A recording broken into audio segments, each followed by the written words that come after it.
On yesterday's podcast, we released the consensus top 10 most important players to the future of the Buffalo Bills. On this episode, we go deeper and highlight major discrepancies among the panel today on Locked On Bills.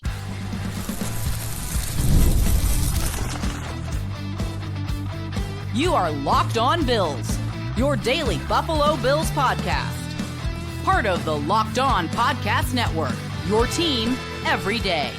What's up, Bills Mafia? It's Joe Marino, author of the Herd Mentality Substack, co-host of the Locked On NFL Scouting Podcast, co-host of the NFL First Read Podcast, and I'm your host of Locked On Bills. Want to thank you for making Locked On Bills your first listen every day, and a big welcome and shout out to our everydayers. You know who you are. Those of you who never miss a single episode, I appreciate y'all being here very, very much. I'd also like to invite you to subscribe or follow for free on YouTube or wherever you listen to podcasts. We're part of the Locked On Podcast Network, your team every day.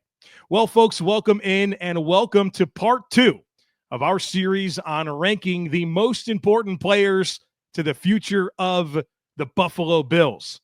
As a reminder on what we did, I had a panel of 15 different ballots, and I asked each member of the group to provide me with a list of their 10 most important players to the future of the Bills. And in doing so, I asked them to look at this through the lens of if this player reaches their ceiling and or maintains their current level of play for a number of continued years, how will that impact the success of the team? And in doing so, I asked them to consider how important the role is that they fill with the team. And if they can't be the answer, how difficult would it be to find that answer? I averaged all 15 sets of rankings together, the 14 members of the panel plus my own, to develop the consensus list of the top 10 most important players to the future of the Buffalo Bills. On yesterday's episode, we unveiled the consensus top 10, and today we are going to expand the list. We're going to give you the full list of 20 players that received votes. I'll give you them in order, and I'm inviting everyone on the panel back for a follow-up question regarding either something unique about their individual ballot or a general question on the results of this project. As a reminder, here is the panel in alphabetical order by first name. We have Anthony Marino, Anthony Prohaska, Bruce Nolan, Greg Tompsett, Jeremy White, Jerry Ostroski, Joe Miller, John Fina, Nate Geary, Patrick Moran, Ryan Talbot, Sterling Furrow, Z-Bot, myself, and there's a consensus Discord ballot. Like I said yesterday, we have a Discord that goes along with this podcast. If you subscribe to either the subtext or the Substack, there's links in today's show notes. An incentive for either is that you get into our Discord channel. We have almost 1,800 Bills fans in there talking Bills, Sabres, other sports, what we're grilling, what's going on with things in our lives, all kinds of cool stuff. There's a book club, all kinds of things going on. And so I let everyone in there put together a ballot. We average them all together so that way we have a consensus Discord ballot as well, factored in. And so let's give you the full list. Every player that was ranked by a member of the panel in order of average rank. You already know the top 10, but I'll give them to you again here. Number 1, Josh Allen. Number 2, Greg Rousseau. Number 3, Dion Dawkins. Number 4, Christian Benford. Number 5, Spencer Brown. Number 6, Terrell Bernard. Number 7, Khalil Shakir. Number 8, Dalton Kincaid. Number 9, Maxwell Hairston. And number 10, Ed Oliver. Here's the new part. At number 11, wide receiver Joshua Palmer. At number 12, slot corner Taron Johnson. At number 13, safety Cole Bishop. At number 14, center Connor McGovern. At number 15, wide receiver Keon Coleman. At number 16, defensive tackle TJ Sanders. At number 17, defensive end Joey Bosa. At number 18, wide receiver Elijah Moore. At number 19, tight end Dawson Knox. At number 20, running back James Cook. If any of that surprised you, then the follow-up questions from the panel members responsible are coming up next. Now, let me tell you this. One of my objectives with this project is to cast a very wide net. There should be variance in how a sample size of 15 different people look at this. Now, we do have one more conversation on this topic of the 10 most important players to the future of the Bills on the Wednesday episode. I'm attacking this conversation through my own personal lens. I want to give you my personal top 10 and my thoughts on this project. Now, this exercise is also intended to be very thought-provoking, and I hope that you will take the time to consider how you would personally submit a ballot and stack up the top 10 most important players to the future of the Bills in terms of how you see it. And you can kind of see some of the challenges and gain probably more of an appreciation for what we did here in this series. And I'd love for you to share your ballot. If you're here on the YouTube channel, give me your ballot in the comments. I'd love to compare and contrast as many ballots as possible. Now, before I go any further, I do want to thank the panel. They all took this very seriously. They put their time and effort into putting together the list and then making these videos. And so I am grateful for everyone and the time commitment and effort that they put into this and the collaboration as well. I always enjoy getting to work with so many different people and highlight so many different great content creators that are out there covering the Buffalo Bills. All right, let's do it. Let's get into these follow-up questions. First up, we've got Anthony Marino. And my question for Anthony is this. 20 different players were included on at least one ballot. Who is the one player that did not receive a single vote from any panel member that surprises you the most? Hey, everybody, it's Anthony Marino from BuffaloRumblings.com. Happy to be back with you and talking about maybe a player that, we overlooked, somebody that was omitted and did not come up on any of the top 10 lists for any of our panelists here. 20 different players were included in some way, shape, or form when it came to this. And I'm taking a look at, maybe who didn't show up on any of the lists and maybe that we overlooked. For me, that's offensive guard O'Cyrus Torrence. You look at him, 2 years as a starter for the Buffalo Bills as a former second-round pick.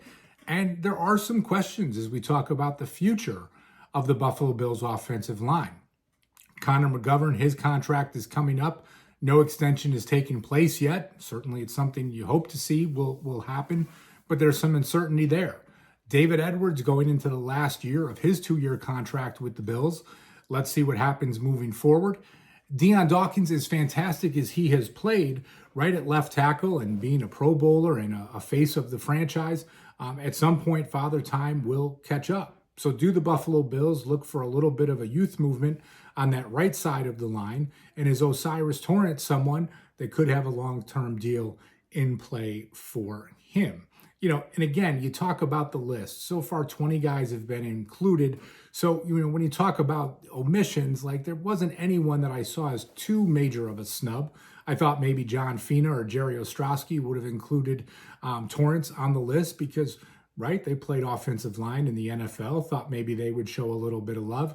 But it didn't happen this time around. And I think he's a player that maybe a year from now we're talking about and even a higher light when it comes to the future of the franchise and guys that will be so important to the success of the team that we know and love. So, Joe, thanks again for having me be a part of this panel. You can find my work every week at BuffaloRumblings.com, and you can follow me on Twitter at @AntMarino. Thanks again for including me, and go Bills. Next up, we've got Anthony Prohaska. Anthony, when comparing the year-over-year results, what stands out most to you about where the overall rankings have changed? What's good, folks? I'm Anthony Prohaska, host of Disguised Coverage and co-host of the Cover One Film Room, here to talk about what stands out most to me about where the overall rankings have changed when comparing the year-over-year results for this exercise. For me, there's several elements that stand out in terms of change, common themes, and mixes of both. I've got a list of several. They're not necessarily in any type of ranking order, but I just have them listed out here. First, how Ed Oliver has fallen this year versus last year and versus his overall standing since this exercise started in 2021. So he's 10th on the consensus board this year, but he was 3rd last year in 2024, off the board in 2023, but 6th in 2022 and 5th in 2021. So 4 out of the 5 years he's been on the board, 3 of those with a fairly high ranking, again, 6th, 5th, and 3rd. But for this season, he just squeaked in. Another piece that is notable to me, Spencer Brown's rise. He was off the board in 2021 and in 2022, 9th in 2023, then off again last year in 2024, and now he's 5th this season. He went from being largely a non-factor in these rankings to being a top 5 guy this year and being behind only Deion Dawkins and Josh Allen in terms of importance to the offense, according to these rankings. Another aspect here, where the wide receivers and tight ends fall and how many make the list. 2021, Stephon Diggs was 3rd on the list. Gabe Davis was 9th. Dawson Knox was 10th. Then in 2022, Stephon Diggs was 2nd. Gabe Davis 7th. Dawson Knox was 9th. Then in 2023, Stephon Diggs 2nd again. There was no other wide receiver, and Dalton Kincaid was 8th. Last year, 2024, Keon Coleman was at 4 and the only wide receiver. Kincaid was also on that list again, this time at number 2. Then that brings us to this year, 2025. Khalil Shakir is the only wide receiver at number 7. Dalton Kincaid, again, makes the list at 8. Aside from Josh Allen, the only players to make this list in each of the 5 years it's been running, again, from 2021 through 2025, are Deion Dawkins and Greg Rousseau. The rankings each year have had a good chunk of flux in both who makes the list and where they rank, though there are themes in terms of what positions tend to make this list, all of which I find very notable considering this list is measuring and or ranking the same thing each year. A couple more pieces. Greg Rousseau this year in 2025 is only the 2nd defensive player to be number 2 behind Josh Allen. Trey White was 2nd in 2021. And then we had 3 straight offensive players from 2022 to 2024 with Stephon Diggs, and Dalton Kincaid. Lastly, 4 of the 5 seasons that this exercise has been done, it's been an even split with 5 defensive players and 5 offensive players each season, including this year in 2025. The only exception was 2024 with 6 defensive players and 4 offensive players. Again, I'm Anthony Prohaska. You can follow me on Twitter at pro__ant. That's pro_ANT. And you can find me on Blue Sky at ProAnt. No underscores there, just PROANT. And you can find Disguised Coverage and the Cover One Film Room on YouTube and wherever you find your podcasts. The NBA playoffs are in full swing, and every night delivers highlight-worthy performances, major momentum shifts, and can't-miss moments. Whether it's a game-winning shot or a breakout player, there's never been a better time to get in on the action, and FanDuel makes it easy to stay in the game before tip-off and live. With player props, performance trends, and same-game parlays, fans have more ways than ever to play smart and win big. Which players are showing up? Which teams are heating up? Get in on some prop bets. That makes these games even more exciting. I've been really enjoying that, smashing the over or under based on point totals or how many points a team's going to score, how many rebounds, assists. It's so fun, and it's made these playoffs even more exciting for me. And look, if you got a read on what's going on, why not back it up with a same-game parlay? And how could $200 in bonus bets add to the excitement if that first $5 bet wins? So check it out, folks. If you're new to FanDuel, it's a perfect time to sign up. Head to FanDuel.com, place your first $5 bet. If it wins, you'll get $200 in bonus bets. Make every moment more with FanDuel, official sports betting partner of the NBA. My next question is for Sterling Furrow. Sterling, 2nd-round pick TJ Sanders was listed on 5 ballots, but didn't get enough overall support to crack the top 10. You did find a spot for him on yours, but not Ed Oliver. What led to that decision? My name is Sterling Furrow, and I am the host of the Charge podcast. 2nd-round pick TJ Sanders was listed on 5 ballots, but did not get enough overall support to crack the top 10. I found a spot for him at 10 on my list, and let me tell you why. TJ Sanders, standing at 6'4", 290 pounds, 33 1/8 inch arms. I think that's a pretty good size for a defensive tackle. And before I get into anything else, I have to admit that I was of the camp thinking that the Bills would go out and go get more of a one-tech defensive tackle. Well, what do they tell us? They told us that they like their 3-tech gap penetrating up the field style defensive tackles, and that's what they got in TJ Sanders. So I had to go back and watch 2023 film and 2024 film. I probably watched about 9 games between the 2 seasons, and this is what I found. One, Ed Oliver, to me, doesn't play with enough down-to-down consistency. Now, he did get better toward the end of the year. So I just wanted to make sure, I said that. It's not that I don't like Ed Oliver, but I really do like what TJ Sanders brings to the table. Sanders has explosive first step ability, and he's able to convert that first step explosiveness to power. So that conversion there is really, really nice. I think that supplements his game very well.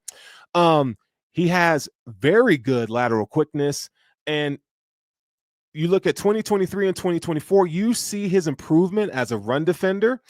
He plays with very, very good gap discipline. And in 2024, you've heard this stat being thrown around, but when you watch the film, it's actually true that TJ Sanders had a 12.2% pass rush win rate. I had to say that slow because it can just kind of get jumbled up there.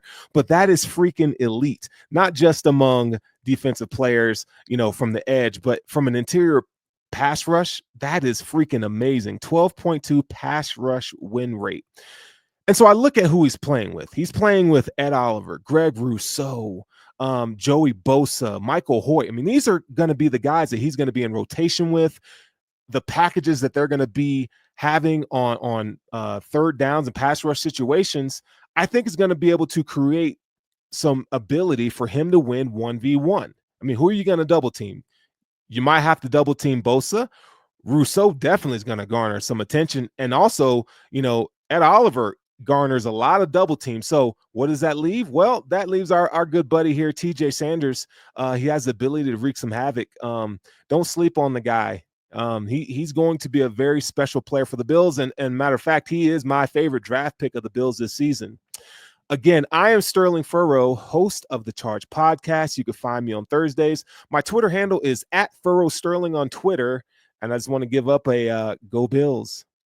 Next up, we've got John Fina. And John, Elijah Moore was number 4 on your ballot, and Joey Bosa was number 5. Both were veteran additions on one-year deals. No other panel member voted for Moore, and only Greg Tompsett joined you in including Bosa, and he slotted him at number 9. What led to Moore and Bosa making your ballot and landing in the top 10? Hey, it's John Fina with the Overreaction Buffalo Sports Network podcast. I am now doing one of my picks for Joe Marino of Locked On Bills, 10 most important players for the Buffalo Bills this year. One of my selections was Elijah Moore, free agent from the Cleveland Browns. And why did I pick Elijah? Well, there's a lot of reasons, okay? So we're talking about a guy who's a multi-position player. In the history of the NFL, guys go down with injuries. In the history of the Bills, it happens all the time too. This is a guy who can play in the slot. He can play on the edge. He is also young. He's in the prime of his career at 25 years old, just 4 seasons into the NFL. He comes off his best year ever with Cleveland, 61 receptions for 538 yards, more or less. I think this kid is hungry. He had a chance to stay in Cleveland, but chose to go with a competitor, chose to be with Josh Allen for a number of reasons. 1-year deal. This is how he makes a name for himself. Make this team, make an impact, get on the field, and further your career. He's kind of sitting in that area right now where he might end up being a journeyman, but if he has a great year with the Buffalo Bills, he either continues with Buffalo or he sets himself up for a big contract somewhere else. I think he's going to have an impact because it's a veteran. He's got a veteran mindset. He's played with some very average, not great quarterbacks, and this is his opportunity to play with a superstar, the MVP of the league. It's good value. He's got a lot of incentives that he could hit, up to $5 million for a 1-year deal. I like Elijah Moore to make this team, join Shakir, Coleman, Palmer, and Curtis Samuel in that wide receiver room, drive the Bills to a 12-5 season, get that 1 seed, go to the Super Bowl, and bring home the Lombardi. Elijah Moore, 25 years old, multi-position player. He's my pick for a very important part of the Bills' success in 2025. There you go. There you have it. John Fina with the Overreaction Buffalo Sports Network podcast, powered by Believe. Loving it. Go Bills. Next up, we've got Jerry Estroski. And Jerry, Josh Palmer only landed on 3 total ballots, including the number 4 spot on yours. What gave you the conviction to slot him so high? Hello, I'm the big O Jerry Ostroski of Overreaction Buffalo, and my player that I had on the Joe Marino 10 most important Bills players is Joshua Palmer, a player that a lot of other guys did not have on their list, if any, to be honest with you. And when I look at Joshua Palmer, and I think about Joshua Palmer, 3 years, $29 million, $8 million guaranteed, $18 million signing bonus. I look at a young player who spent 4 years in Los Angeles with the Chargers, 59 games played, 182 receptions, 282 targets, 2,287 yards, 12.6 average, 10 touchdowns. And you look at those numbers and you think, hey, not earth-shaking, right? But this is a guy that was not the number one receiver, really not even maybe the number two option a lot of the times, and still was a productive player. Why do I feel Josh Palmer is so valuable to the Bills? Look, I get it. Everybody enjoys the everybody eats philosophy that Brandon Beane has been feeding the fan base and feeding the rest of us for quite some time now. But I believe that he needs to find a receiver that is more of a go-to receiver for Josh Allen, not just Khalil Shakir, who is a slot player, nice player, but they need somebody to stretch the field. They don't necessarily have one of those guys. I know that Elijah Moore has been signed recently, but Josh Palmer is a very, very precise route runner that can stretch the field. Thing about Palmer is this. He also plays the slot. If you look at his totals last year in Los Angeles, 189 of his 616 snaps were in the slot. So not only is he versatile as a guy that can play the outside positions, he can also come in. But when I look at Josh Palmer, I'm like, this is a young guy that the Bills can develop around Josh Allen. They can get a rapport. They can get that downfield threat. And it's not just speed. He's got adequate speed. He's not a burner, but he's not slow either. And the thing that I like about Josh Palmer is his game to me is complete. He runs routes really, really well. He understands spacing. He understands how to sit down in zones, but then he can also go downfield in one-on-one situations and make plays on the ball. Everybody eats is great, but at some point in time, Brandon Beane has to hit on one of these free agent receivers.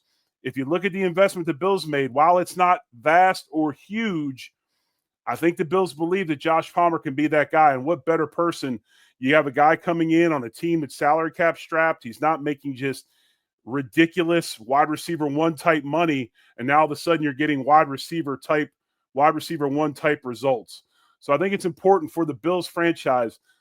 Now's the time. At some point, Brandon Beane has to hit on one of these wide receivers that he gets in free agency.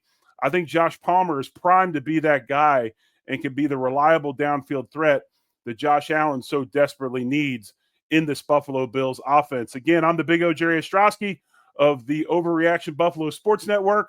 I'm on Wednesday nights on the Big O Show, and I appreciate your time. As always, much love, and go Bills.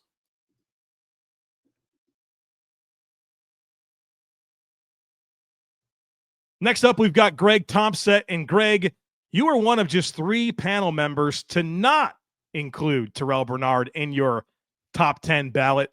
What led to your decision to leave him off? Good evening and welcome to the Cover One Buffalo segment of this wonderful Locked On collaboration, talking about the 10 players most important to the future of the Buffalo Bills. And now for some of the exceptions and some of the guys who either need a little more follow-up or an explanation of why they didn't make it. And Joe asked me to be able to talk about Terrell Bernard. And I think this is where it gets really, really interesting, where you talk about the depth of talent on the Buffalo Bills roster. That Terrell Bernard is a guy who I think deservedly was a captain and someone who I think has a ton of importance to the team. But when you're going through here, you start to rank things with, positional priority and that kind of premium at some of those spots of, okay, do you put a second offensive tackle and you put both Dean Dawkins and Spencer Brown, or do you put a second pass rusher and their possibility of being able to impact the team with maybe a Joey Bosa and a Gregory Rousseau? Do you put 2 pass catchers with a Keon Coleman and a Khalil Shakir? Many people put Dalton Kincaid in those spots, or Christian Benford and Max Hairston. And that kind of position premium is what led to me not ranking Terrell Bernard. And that's not valuing him as a player. I think that he's a huge cog in the center of this defense. I think obviously with Matt Milano aging into the next phase of his career, that becomes even more important to be able to do that. And I think maybe there's some unfair criticism of Terrell Bernard that he took some big step back last year. And I actually think for the most part, he was still just as effective as he was the year before, but he did take a step back in splash plays. And for many fans, especially on the defensive side of the ball, that's where you notice players. Like most guys are not like, people that I work with, like Eric Turner and Anthony Prohaska and Aaron Quinn, who are sitting there breaking down film and watching every snap and going through all the work that gets done to be able to really understand and analyze the defensive snaps on the football field, where Terrell Bernard is a guy that really shines there, and you can see him doing his job and getting other people in position and being able to be that quarterback and that green dot on the defensive side of the ball. That doesn't come up as nuance when you're not making splash plays. So again, I'm very open to Terrell Bernard being there. I think he was just off of my list and someone that I'm still very, very high on, but I'm still conscious of the fact that I don't know that linebacker is a premium position in today's NFL. I think there's a big drop off after the top end of the Fred Warners and those guys at the very, very high end. And then there's a really big second tier. And I think that Terrell Bernard's right there. I think that many really sharp people had him as the seventh best linebacker in football and the ninth or 10th best linebacker in football. And I think a lot of Bills fans thought he took more of a step back than that. So I'm still a big Terrell Bernard fan, even though maybe he was my 11th guy or somewhere in that range. He didn't make my ballot for this year. I'm still, very positive and looking forward to his contribution. So come on over, find more of our work over at Cover One, everywhere that you're watching Locked On. Make sure you check it out, and appreciate the opportunity as always for Joe to bring me into this exercise. And with that, I bid you adieu. Go Bills. Next up, we've got Bruce Nolan. And Bruce, in 5 years of doing this project, Taron Johnson has never once cracked the top 10, and 2025 is no different. You were just one of 5 panel members to include him on your ballot. Why did you, and why do you think he continues to be overlooked? I'm Bruce Nolan, host of the Bruce Exclusive podcast, and I wish I could tell you, Joe. Taron Johnson fatigue. That's what I'm going with. We know he's a great player. We know how important he is to what the Bills do. We know the team values him highly enough to make him, at the time of signing, the highest paid nickel cornerback in football. But it feels like, knock on wood, we haven't had the opportunity to see what the defense looks like without him in the long term. As I've discussed before, the way I've historically approached this exercise is like this. Take the worst case scenario you can for that player, which is suffers a career-ending injury tomorrow and never plays again. And then think about that impact on the team. Then take the best case scenario for that player, which is hits their ceiling as a player, or if they're at the ceiling, maintains that ceiling, and think about that impact on the team. Now take the differential, and that's how we define importance. Among all cornerbacks in 2025, Taron Johnson, even though he missed multiple games, is tied for 8th in run stops with 13. Over the last 3 seasons, Johnson really hasn't missed that many games, despite the reputation as someone who can throw his body around and potentially be ripe for injury. The Bills continue to invest in lighter bodies, not just on the defensive interior, but also at linebacker. They also continue to play light boxes at some of the highest rates in the NFL. The thing that helps hold this potentially problematic combination together without abject disaster is undoubtedly Taron Johnson. But we haven't had abject disaster. Buffalo, based on its 2025 draft, is not likely to change that philosophy anytime soon. I mean, they did draft a defensive tackle who played under 300 pounds in college. If the future looks the same structurally, then the guy who has an oversized hand in making it all work must then remain classified as important. Again, I'm Bruce Nolan, host of the Bruce Exclusive podcast. You can find me on Twitter and Instagram at Bruce Exclusive, and look for new episodes of the Bruce Exclusive every Thursday, wherever you find your podcasts. Next up, we've got Jeremy White. Jeremy, Cole Bishop didn't ultimately crack the top 10, but he was included in 5 total ballots. However, no panel member slotted him as high as you did at number 5. Why was Bishop so high on your ballot? I'm Jeremy White from WGR Sports Radio 550, making the case for Cole Bishop, who I believe I voted the highest of anybody on the panel. He did not make the top 10, but there's a reason I put him so high. I think Sean McDermott defenses are built on the back end. I know they invest a lot in the front four, and they want their front four to be very good. McDermott's a defensive guy that knows the value of all that. but their success is often in stopping the pass. And what they've done at safety is different from what they've done at corner. We've now seen 3 first-round picks at corner with Tre'Davious White and Kyer Elam and now Max Hairston. Corner's important. Corner 2 was a spot we were looking at for a couple years. But all that was built while the safety situation was really solid. Micah Hyde and Jordan Poyer. And I just think that the Bills investing a second-round pick in Cole Bishop is a big, big sign. This year, going into the draft, talking about Nick Emenwari or even Malachi Starks, who got a little bit of run as a Bills idea late in the process, those were put aside because of Cole Bishop. Taylor Rapp is a nice safety, starting safety. He does not make a lot of money. The Bills don't have a ton invested in that position other than that second-round pick in Bishop. So I think if you want the playmaking defense that's going to come up big in big moments, you need someone back there that's going to make those plays, whether that's Bishop or someone else. I picked Bishop because of the investment there. To me, that says they see something in him that is really important to the way they want to play going forward. That, plus, overall, the defense is probably going to need to make plays against the great quarterbacks. They could have a top-rated defense once again, and if they melt against Patrick Mahomes, it's not going to be worth it. So I picked Bishop because all that, and then one more point.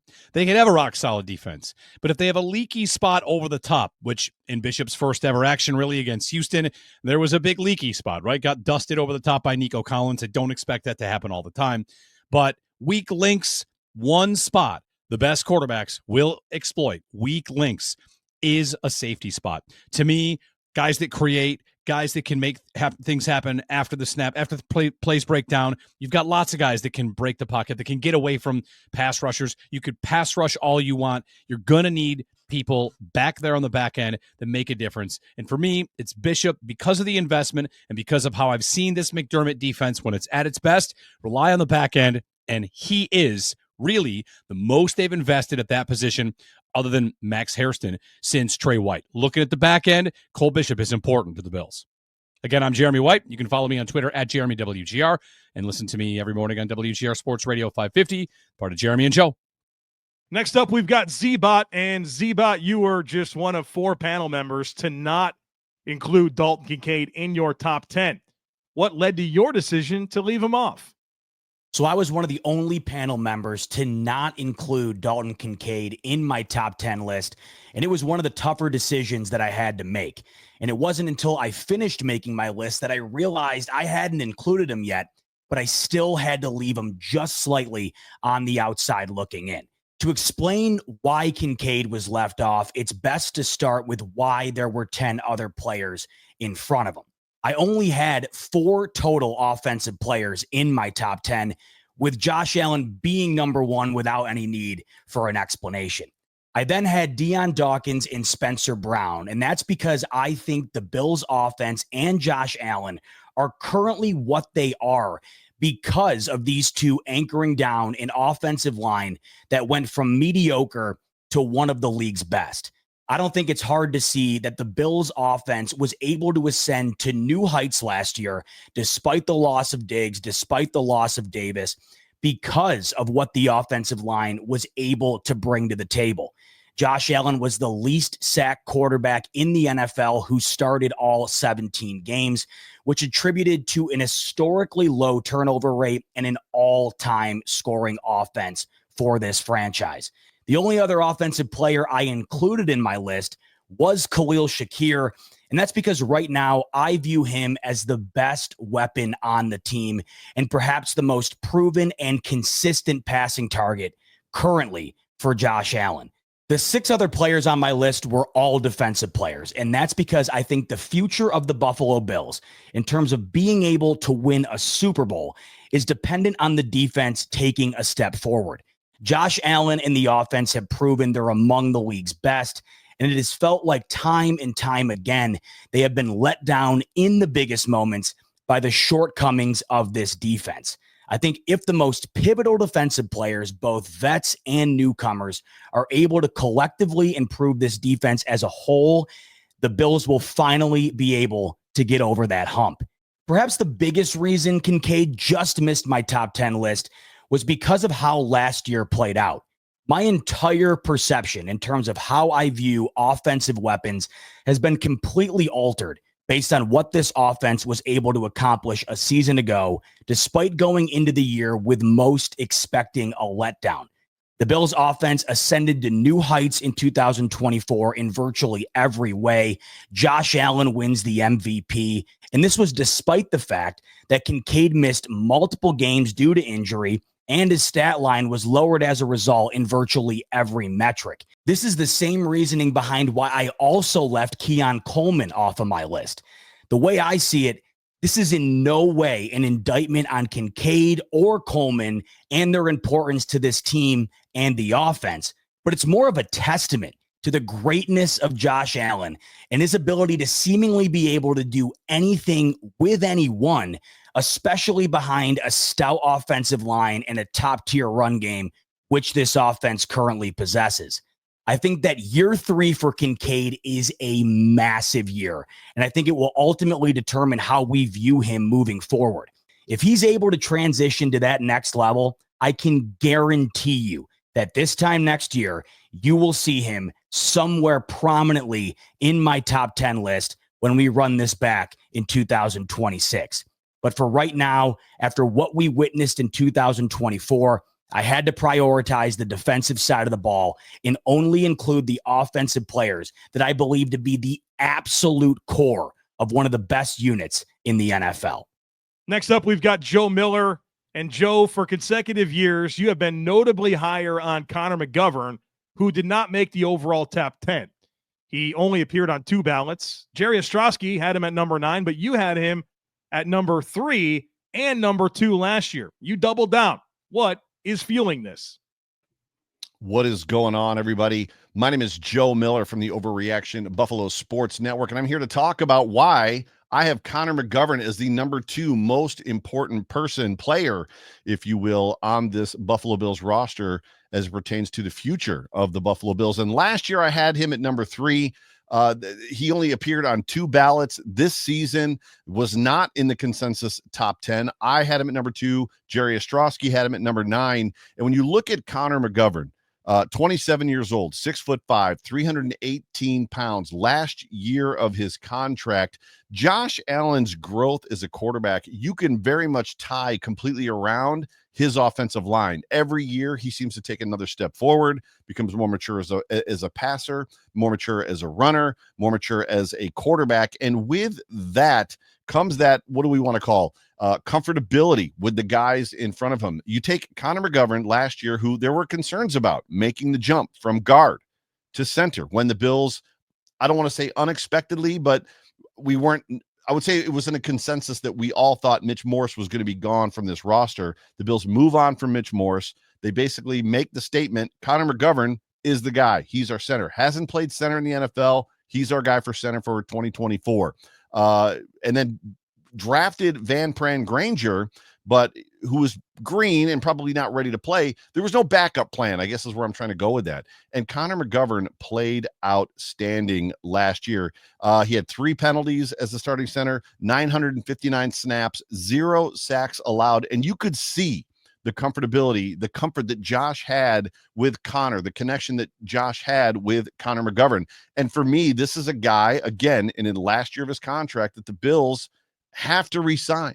You can't have a quarterback that is like Josh Allen that's constantly having to get used to new players around him, specifically the offensive line. That he has to have that comfort. So for the Bills to remain as good as they are, they obviously have to keep Josh Allen healthy. That is also part of Connor McGovern's job, and they also have to keep Josh Allen comfortable, which is a big part of Connor McGovern's job when you're talking about play calls, the ability to execute, pass blocking, run blocking. You saw the year that James Cook had, all of these things, Connor McGovern. So for me, 2025 and beyond, Connor McGovern, my number 2 most important player to the success of this Buffalo Bills team. And I guess what it comes down to for me is just simply this. If Josh Allen is number 1, the most important player to the success of your organization, I'm not sure how much farther you have to go to get to center. And Connor McGovern, in my opinion, proved it last year. I had him at number 3, moved him to number 2 this year. We need to get him resigned. Re-signed, rather. Joe Miller, Overreaction, Buffalo Sports Network. You can find me on Twitter, Joe Miller Wired. And as always, love being a part of this conversation. Joe Marino, thank you so much. Love your work. Appreciate you, dude. Talk to you soon. Hopefully, go Bills. Next up, we've got Patrick Moran. And Patrick, Keon Coleman was the number 4 player on last year's list. This year, he fell out of the top 10 and ultimately landed at number 15. You were tied with Greg Tompsett for the highest he ranked on any ballot at number 8. Why did you include him? And why do you think he had such a dramatic fall off, given he's only a second-year player that the panel thought was important enough to slot him collectively in the top 5 last year at this time entering his rookie season? Patrick Moran from Talking Buffalo here to tell you why I included Keon Coleman among the top 10 players critical to the future of the Buffalo Bills, despite him falling off the consensus top 10. Last year at this time, Keon Coleman, as a rookie, was ranked number 4 on this list. This year, out of the top 10 entirely, and in fact, landed all the way down at number 15. Certainly quite the fall. As it turns out, both myself and my buddy over at Cover One, Greg Tompsett, we had Keon the highest on our boards. Both ranked him at number 8. Now, obviously, I can only speak for myself, but I included Keon for a couple of reasons. One is that he showed me enough in the first half of last season that I still haven't lost any real faith in him. He was great in the Tennessee game. He was a man's man in that Seattle game. He had a nice touchdown in the Jags game. Monday Night Football, that was, I believe, yeah. He had a big play, a big touchdown in that Houston game, a game in which most of that team, including his MVP quarterback, were absolutely terrible in. So through the first 8 games last season, leading into week 9 against Miami, where ultimately he got hurt, Keon was on pace for 47 catches for 842 yards. Now, I think the injury had a lasting effect on him, and with the addition of Amari Cooper, Joe Brady's trust, and Matt Collins, it really ended up sending Coleman back for the rest of the season, including the playoffs. And he said so himself, essentially. I also factor him being very important because of what the Bills didn't do this offseason. I mean, if they were really sour on Keon Coleman, I think they surely do more at wide receiver than be okay with losing both Amari Cooper and Matt Collins while signing Josh Palmer, taking a flyer on Elijah Moore, taking a flyer on Laviska Shenault. Not that those are bad players, especially Josh Palmer. But again, I think if they were desperate at the position, they'd probably do more. Maybe they take a wide receiver early in the draft, certainly by day 2, but they didn't. They're probably more in play for a big trade, like Deebo Samuel before he goes to Washington or George Pickens to Dallas. But the Bills apparently weren't really in on that either. I know the Bills' mantra on offense, everybody eats, and that's cool. I don't think Keon Coleman's going to become an 85-catch, 1,300-yard, double-digit touchdown receiver for the Bills this season. Maybe never at all. But if there's one thing you could certainly take away from his rookie season, it's that Keon Coleman has an ability to make big plays, to make contested catches, to be vital out there when things start to break down and Josh needs to improvise on the fly. That skill set for me, I saw it. It's absolutely there. You couple that with his potential to continue to grow or at least get more consistent, and the fact that he's still got 3 years left of cheap labor on a rookie deal. And I think Keon's presence and role is significant enough for me to put him on our top 10 list, despite the majority of the panel obviously disagreeing. You can find me on all socials at Patrick Moran TV. Make sure to check out Talking Buffalo every Monday through Friday, wherever you get your podcast from, as well as YouTube on the video side. Next up, we've got Nate Geary. And Nate, when you submitted your ballot, you included the message, quote, "No Ed Oliver was a tough decision." Now, Ed ultimately landed at number 10 in our consensus list. What made that such a hard decision for you, and ultimately what led to leaving him off? Hey everyone, Nate Geary here from WGR 550 and the Buffalo Bills Radio Network. This time breaking down my decision to leave Ed Oliver off my list of the top 10 players to the future of the Buffalo Bills. Oliver landed at number 10 on this year's consensus big board amongst our group, which is a 7-spot drop from where he was in 2024. So it wasn't just me reassessing his trajectory. There's a broader shift in how Oliver's role and long-term value are being viewed amongst our group of voters. After a breakout 2023 campaign that saw him rack up 9.5 sacks and make a strong case as one of the league's most disruptive interior defensive linemen, the expectations were sky high heading into last season. But 2024 proved to be a disappointment. He finished the season with just 3 sacks. He missed a bunch of games, 3 to be exact, and never really found that same rhythm and dominance he flashed back in 2023. Part of the issue lies at least a little bit in his physical profile. Oliver's an undersized 3-tech who relies on explosiveness and penetration, but that same aggressiveness up the field approach makes him a frequent target in the power run game. Opposing offensive coordinators have learned to use his style against him, scheming runs directly at him to neutralize that aggressive impact. That said, it's important to acknowledge what Oliver does bring to the table. Since entering the league, he's been one of the Bills' most consistent sources of interior pass rush. He plays with a high motor, commands attention, and when he's at his best, he can disrupt the timing of an entire offense. But at this point, it's clear he can't do it alone. And the front office and Brandon Beane seemed to recognize that as well. In 2024, the Bills spent a draft pick on Dwayne Carter, a player who's probably best fit at the 3-tech position as well. Then this past April, Brandon Beane traded up in the second round to snag South Carolina's TJ Sanders, another twitchy, high upside defensive tackle with a similar skill set to Oliver. That's a strong signal that Buffalo is looking to inject youth and versatility into a room that, frankly, not too long ago was dangerously thin. So now we're looking at a more crowded, more competitive defensive tackle group. And that leads to real questions about Oliver's long-term role and viability on this defense. While his $11.24 million cap hit in 2025 is, I would say, very team-friendly, that number skyrockets to over $24 million in 2026, and then just over $25 million in 2027. By the time he enters his age 30 season in 2027, the Bills can save $13 million in cap space by releasing him outright, a move that becomes harder to ignore if these younger players behind the Bills have been drafting start to take on those larger roles. None of this is to say that Oliver isn't valuable. He certainly is. But with this production dipping last year, the scheme not always playing to his strengths in terms of a penetrator and team scheming against him, and then you add in the salary cap, sort of realities looming, I think it's fair to ask whether he'll still be anchoring this defensive line in 2 or 3 years from now. And that uncertainty combined with the influx of talent and sort of shifting priorities was enough for me to leave him off my list. I'm Nate Geary for WGR Sports Radio 550 and the Buffalo Bills Radio Network.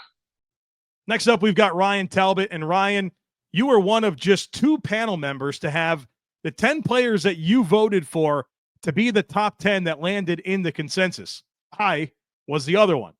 Who was the hardest player for you to leave off your ballot and why?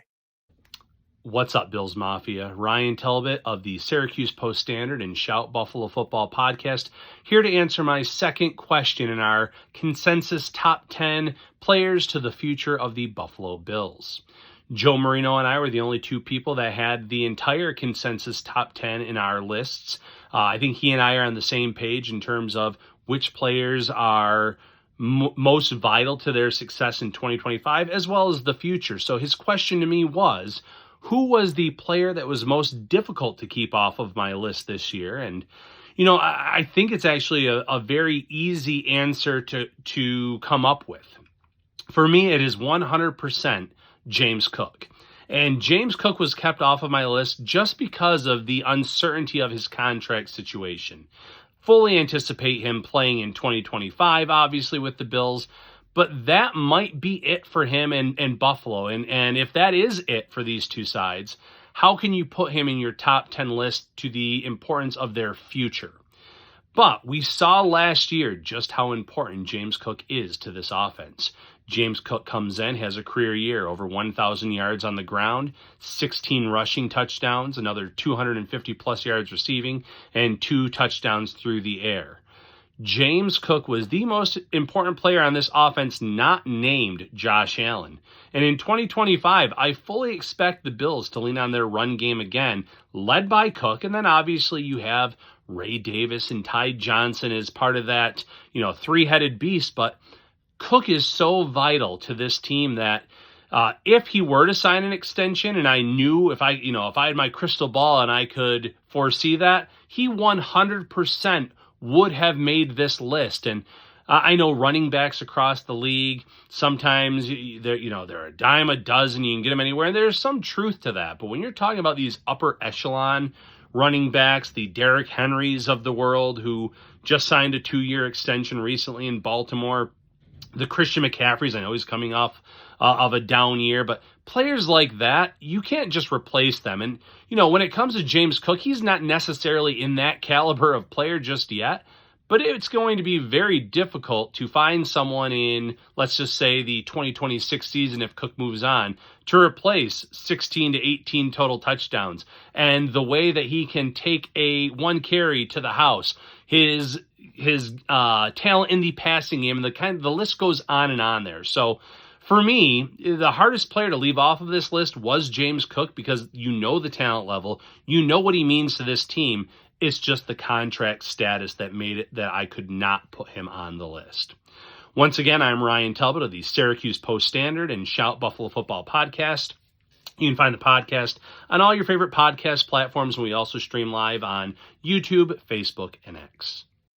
All right, folks, I hope that you enjoyed this project. I hope that you'll come back. Tomorrow I'm going to really break this down through my own lens. I'm going to give you my personal rankings of the top 10, tell you what I felt about the project, what I learned, some of the things that surprised me about the project. So that'll be a great way to cap off the series tomorrow. So I hope that you'll come back. I hope that you've enjoyed. As always, I kindly ask that you share, subscribe, rate, and review. Have a great rest of your day. Go Bills. And I look forward to catching up with you again real soon.